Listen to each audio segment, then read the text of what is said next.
Are you wanting to improve how you attract the right audience to your show and then monetize that audience? In this episode, you can discover the game-changing strategies of Erik K. Johnson, a podcast talent coach and broadcasting expert. In this episode, Erik reveals why traditional advertising could be killing your podcast potential, and he shares his secrets for building powerful, profitable relationships with your listeners. Don't miss out on Erik's proven framework for podcast success that has helped countless shows climb to the top of the charts.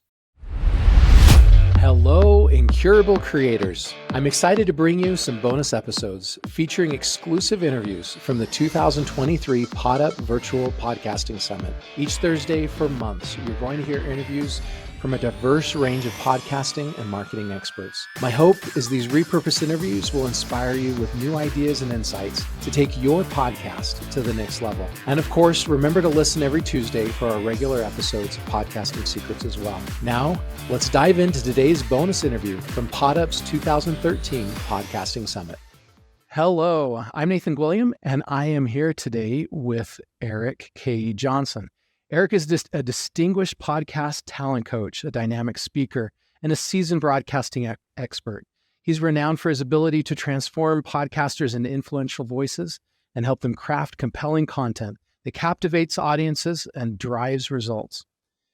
He's worked a lot with the radio. When he was in Omaha, his show ranked number 1 or number 2 nearly 90% of the time over 10 years. When he moved to another station in Omaha, he was number 1 for more than a straight year. Thank you so much for being on the show today with us, Erik. Thanks for having me. I appreciate you taking the time to chat with me, Nathan. And I'm really looking forward to today's topic. A lot of people talk about ideal clients, and they come at it from the perspective of how do you get the right people to come to your show, right? How do you find the right audience for your show?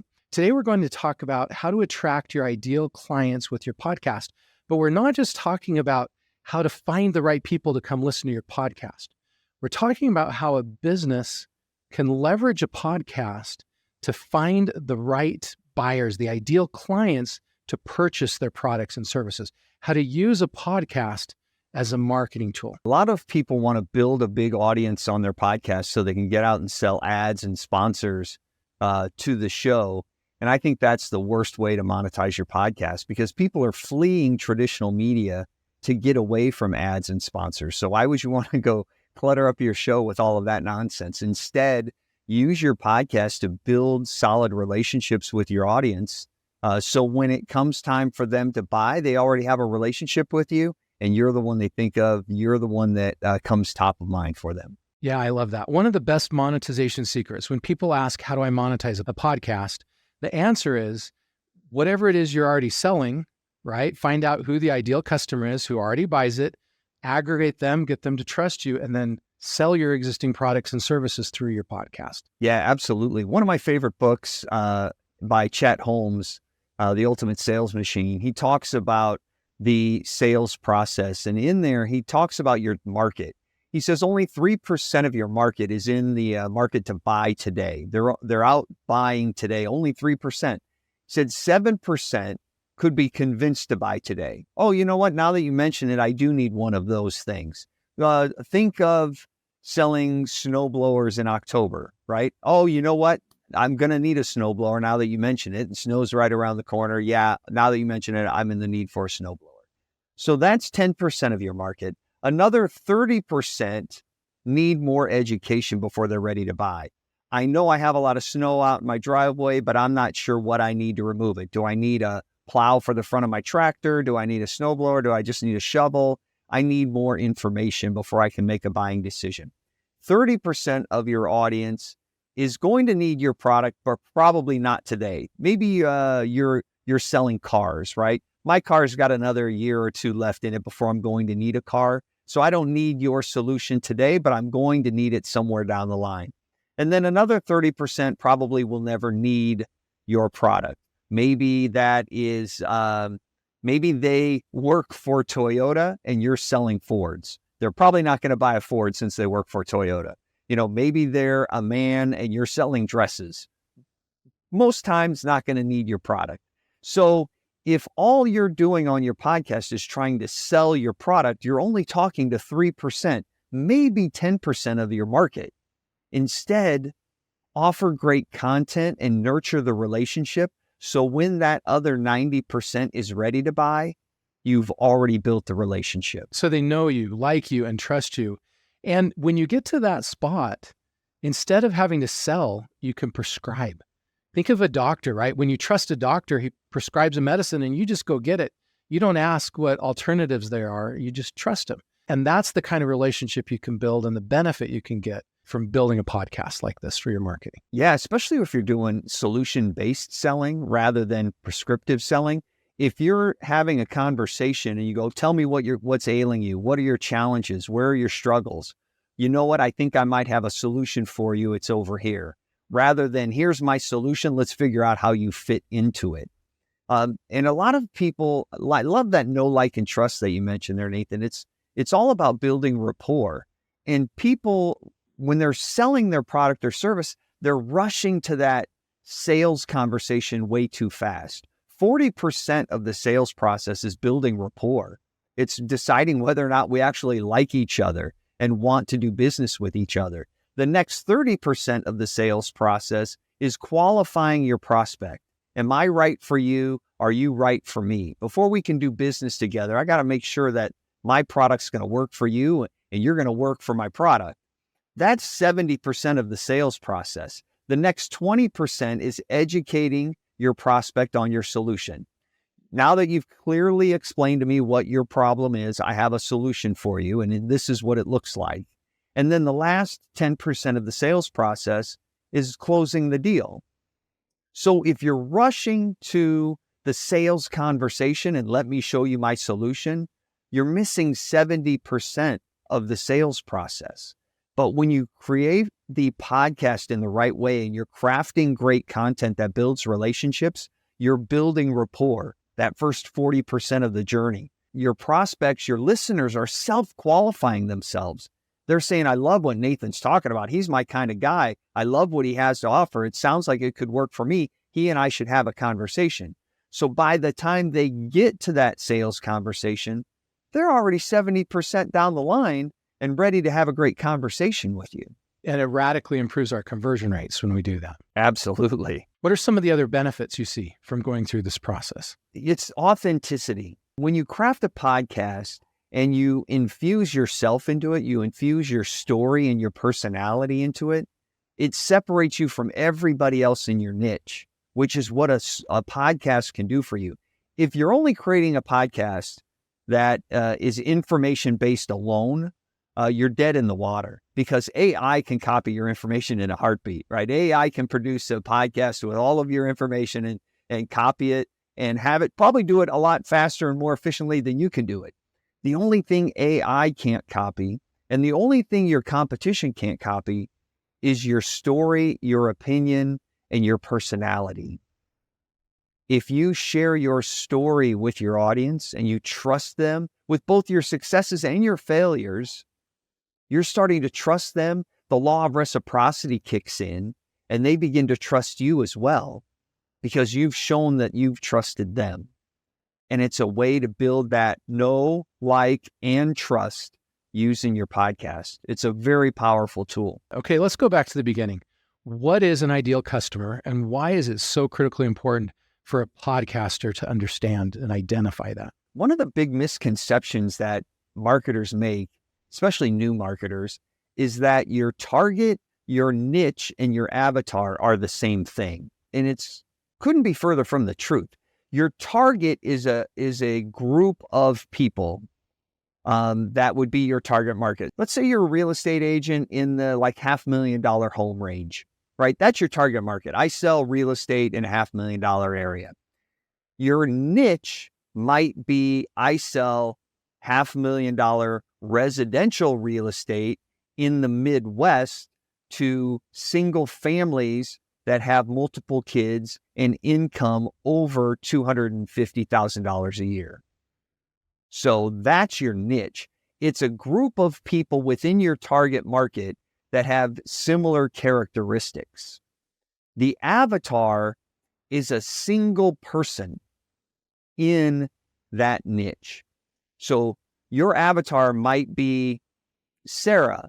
Sarah is 45 years old. She's married to Rich. Rich is a surgeon.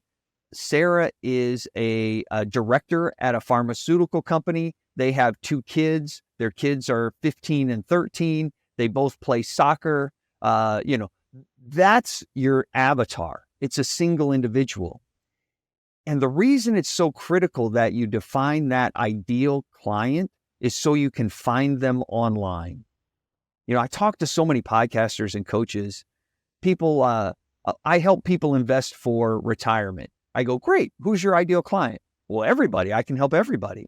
I go, well, that's fantastic, but you can't afford to go market to everybody. You don't have that kind of money. You don't have that kind of time, and you don't have that bandwidth. So we can't market to everybody. We have to figure out who your avatar is so we can find them online. The other benefit of the avatar is it allows you to create a filter for your content so you know what stories to share, you know what examples to provide, and you know what content to give them so they can come down that path to eventually work with you. If you try to reach everybody, you water down your content and you're not perfect for anybody. And I've seen so many companies do that. They all start off at that point. They think they're going after a much larger market by going after everyone, and they don't want to turn away anybody. They don't want to leave any money on the table. But what they don't realize is by not focusing in, it's just not going to resonate with anybody. You've got to pick your audience and focus. Yeah, let's say you're an investment advisor, right? So you can help everybody. Everybody needs to invest for retirement. But if you're an investment advisor and a 25-year-old guy comes to you, he's fresh out of college, he's just landed his first gig, he's got a professional degree, maybe he's a computer programmer, he's making 75 grand a year, living in Silicon Valley, he's living with a roommate in an apartment, he doesn't have any expenses, he doesn't have any family, he's got more money than he knows what to do with, and he's got 50 years before he's going to retire. Then you have this other lady, she's 52, right? Her kids just got out of the house. They're finally out of college. She doesn't have any expense. She's back in the workforce. She's new back into the workforce, maybe going back for her second career. She's got maybe 15 years to retirement and needs to figure out what to do quickly to get ready for retirement. The way you're going to speak to and market to the 52-year-old female is completely different than the way you're going to speak to and market to the 25-year-old guy. It doesn't mean you can't help both of them, but it means you need to speak to them in different ways. So if you pick the 52-year-old female and you market specifically to her, the language that you use, the stories that you share, and the examples that you give will be perfect for her. They're not going to be perfect for the 25-year-old guy, but the message will still be applicable. If you try to be all things to both of them, you're not going to be perfect for either one. You're going to miss the mark. But if you craft it just for her, she's going to think you're reading her mail and that your solution is perfect for her because you know what she's going through. I once heard of a dentist who identified one of his ideal customer groups as recently divorced women.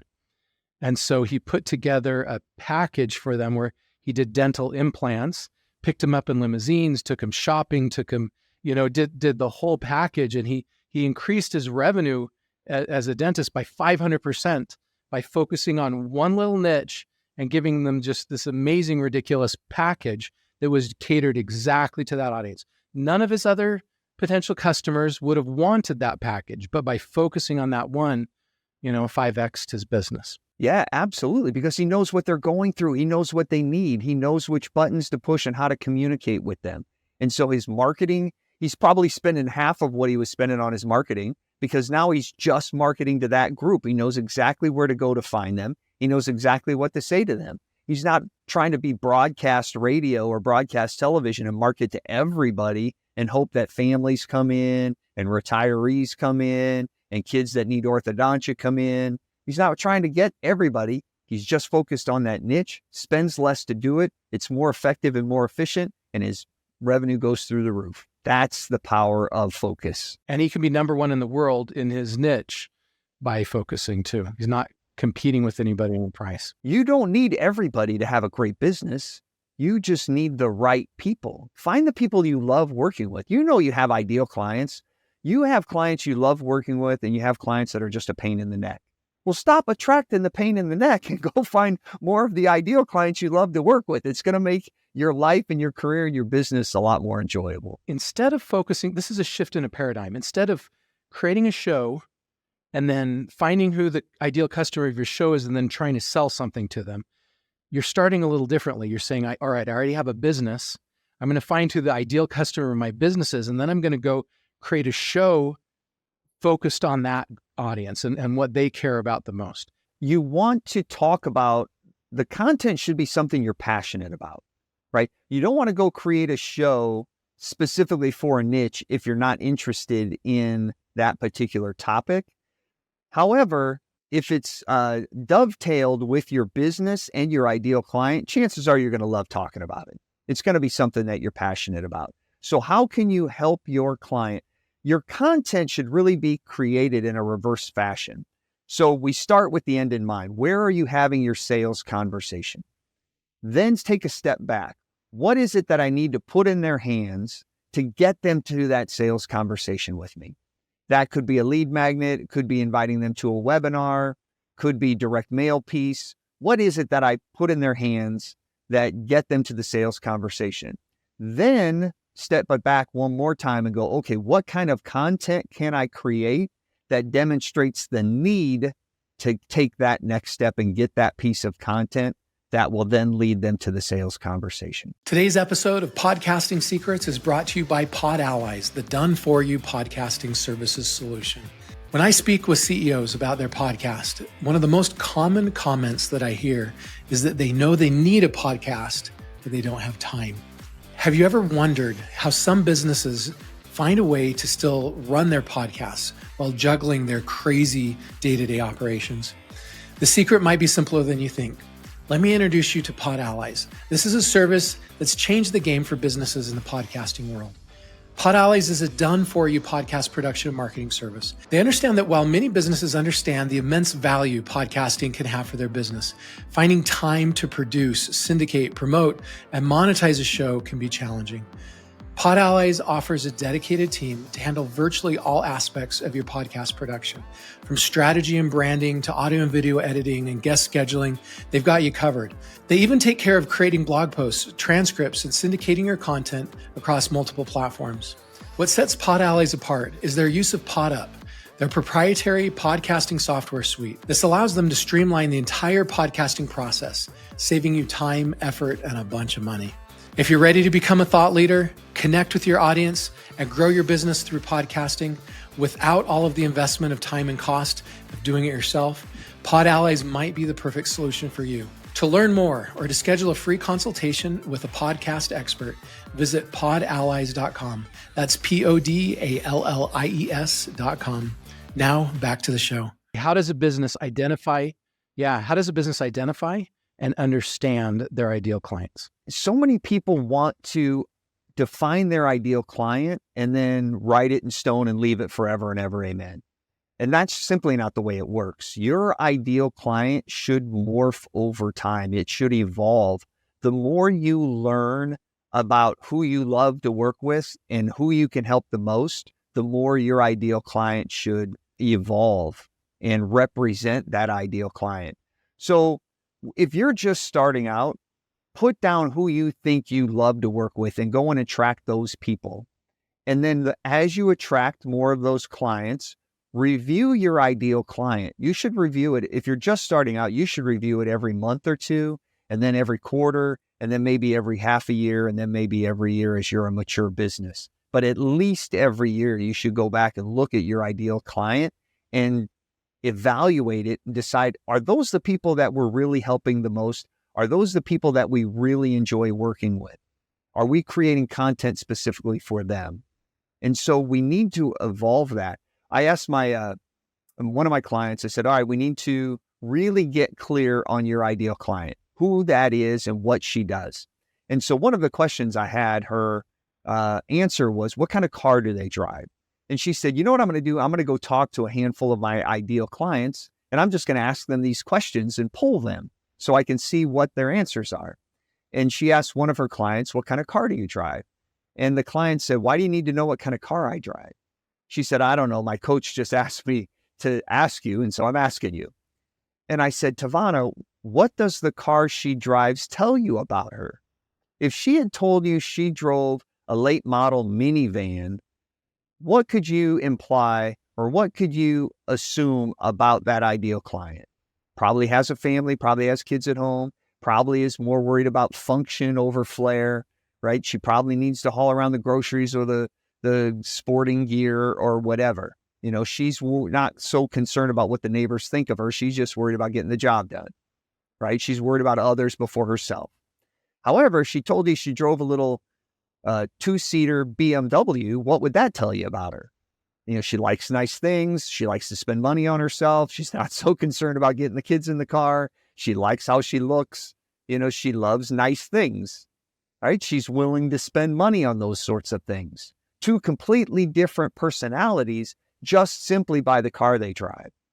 So the more that you can know about your ideal client, the more you're going to be able to speak into their lives and target them.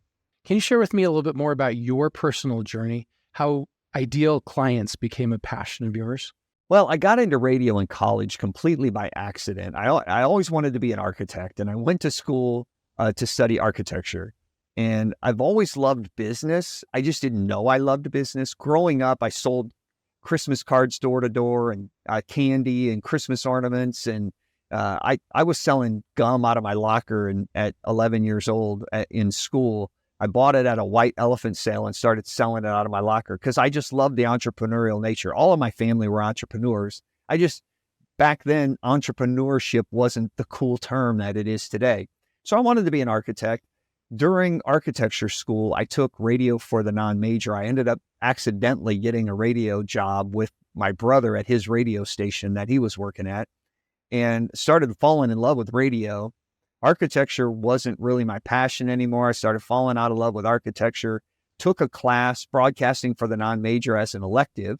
That turned into being the music director at the campus radio station. I said, this is pretty cool. I'm loving this. I finished my architecture degree and just stayed in radio and started programming radio stations, coaching radio talent, really diving in to see what made people want to listen to the radio, what made them buy the products that our clients were advertising. When we went out and we did remote broadcasts, what brought people to see us? And then we started defining, okay, let's really hone in on who our ideal listener is and what makes them tick. And what kind of contests do they like? What's the difference between a male listener and a female listener? How can we attract more of one gender or the other? What's the difference between an 18-year-old listener and a 54-year-old listener? How can we attract more of one or the other? How can we create great marketing campaigns that are a lot of fun to listen to, but also serve our clients' needs? And it just became this passion of mine to really build successful radio stations. And I've launched brand new radio stations that have become number one in a year. I've taken over heritage radio stations and I've kept them at number one for decades. And it's been great. I've launched successful radio shows. And now I started listening to podcasts back in late 2009-ish, 2008. And I started falling in love with it because it was like the Wild West of radio. It was like how radio used to be, right? And it was like, you can get on and do whatever you want, talk about whatever you want. It was a great time. But I thought, man, if they only knew some of the strategies we used in radio, their shows could be so much more effective and so much stronger, and their content could be so much better. And then finally, I had enough of it. In about 2013, I started coaching podcasters. I said, let me help you make your content better. Anybody can launch a podcast. Launching a podcast is pretty easy. But most people get a podcast up and running and they go, okay, now what? Now what do I do with it? And a lot of podcasts fade away after 7 episodes. And it's very odd. And there's 3 reasons that they fade away. 1, it's more work than they thought it was going to be because they don't have a process in place to streamline it.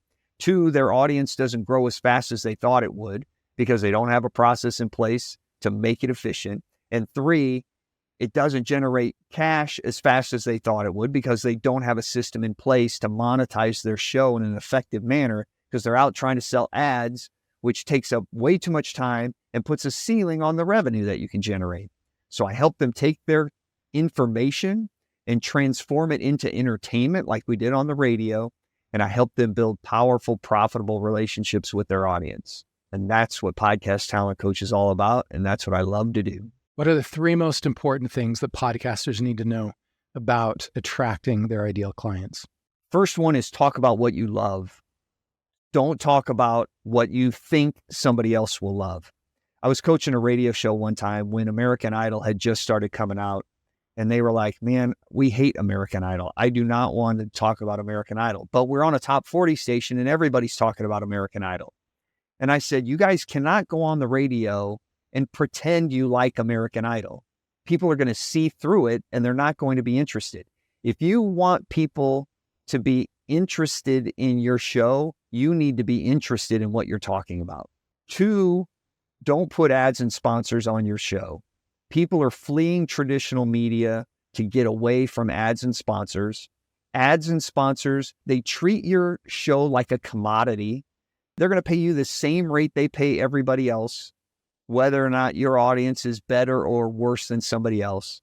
So don't treat your show like a commodity. And it puts a ceiling on your revenue. I mean, how many ads can you possibly put on your show? It caps the amount of revenue you can generate. Instead of doing all that, market your own stuff, or at least market affiliate products and make money that way. And the third thing you need to understand is it doesn't happen overnight. Your audience grows slowly, step by step. There are 2 sides of the equation when it comes to building an audience. First, you need to keep your current listeners coming back episode after episode. And then second, you need to go out and get in front of new people and bring them to the show.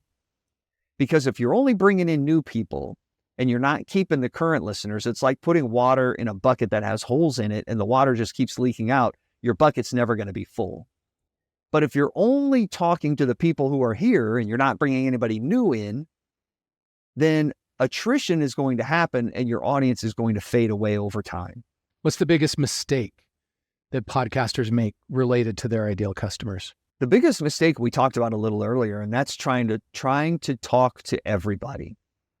They want to please everybody. Don't be afraid of the people that hate you. It's okay. If I said, take Nathan and rate his show on a 1 to 5 scale. If everybody said 3, you're dead in the water. 3 means I don't care. 3 means I could take it or leave it.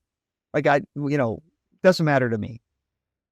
If you have half of the people rating you a 5 and half of the people rating you a 1, you win because you have this huge audience that loves you. We don't care about the people that hate you, but they're probably going to listen anyway because they love to hate you. If you look at a guy like Howard Stern or Rush Limbaugh when he was on the radio, there were people that love those guys and there are people that hate those guys. But you're on one side or the other. You're picking a side and you're caring, right? That's what you need. So once you know who your ideal customer is, I know you've mentioned some of these here, but what are some of the other best strategies for growing your show, for promoting your show to those ideal customers? My favorite way to promote your show and grow your audience is to get on other podcasts.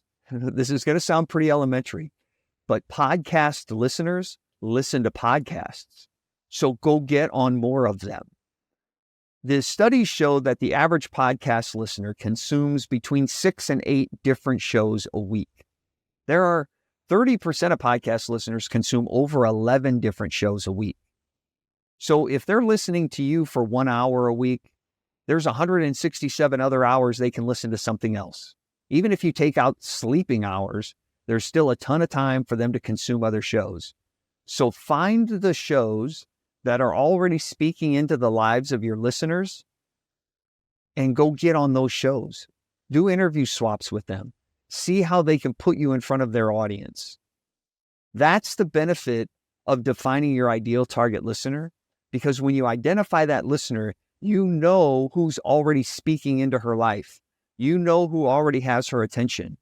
You know who she already follows. So go partner with those people and get in front of her and invite her to your show. So if it's not podcasts, it's other stages.